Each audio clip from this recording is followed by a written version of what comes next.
2, 3, 4. It didn't occur to me really not to be a music teacher.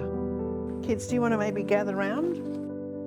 Most people who really love music, you're born with it. You're just instinctively drawn to it. I knew I wanted to be a teacher, and I loved music. I loved being able to express myself to the music, and I just thought that was the perfect combination. Well, I started teaching back in 1978, so a lifetime ago, and I really didn't have an understanding of superannuation at the time, which would have been probably fine had my husband and I not broken up. And so a lot of that money behind the 8 ball was definitely how I felt when I started over again at 43.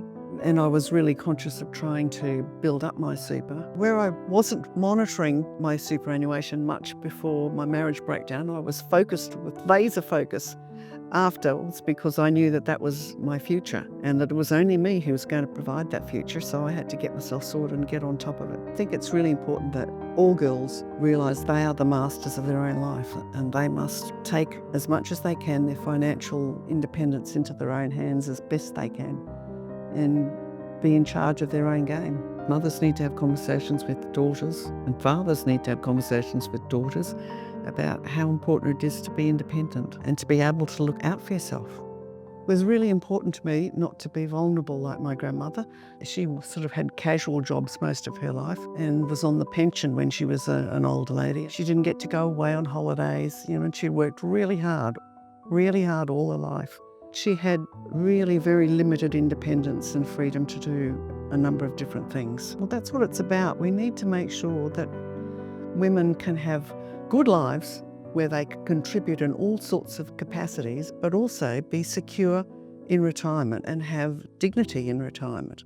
Well, I really hope that the women of the next generation do not have to worry about whether or not they can afford to have children, because having children puts them behind. So often it's the women who are the family carers and they're the people who miss out on that paid employment with the superannuation that steadily accrues, and they're the ones who find themselves more often than not vulnerable at the time to retire. I would love to see all women in a position where they could make those choices, have children if they so desired, take time off work to bring them up if they so desired, and still have the capacity to have the same sort of superannuation as men down the track. Wouldn't it be lovely if through some government initiative or something, there was some sort of gap that picked up the women from the lower paying end of the spectrum who are really the most vulnerable, but salary sacrifice allowed me to have the same net income while money was still going into my superannuation. That made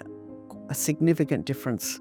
Because I had 2 daughters and a new mortgage, I had to be very careful with all my spending. But I found myself in a good, secure situation where I could retire. I still remember for the years beforehand, I'd put my balances and see if they're going up or down and following them and doing the tracker to see, when I could retire with a certain amount of money. I loved spending time with the grandchildren at least a couple of days a week. It's a delight. It's a highlight of the week is to spend time with young kids and a teenager. And it reminds me why I loved being a teacher. Always be busy. I think that's the secret to happiness, really, is just to be busy with your family, be busy investigating things, learning things all the time, finding out things. And especially for this period of my life, while I'm really still healthy, still on top of things, still fit, still got my marbles, this is what it's all about in my view. I've worked really hard like my father and my mother and all my other family members. And now it's my turn to enjoy the fruits of all of those years' labour. Enjoyed working thoroughly, but now it's my time. Just whatever suits me best.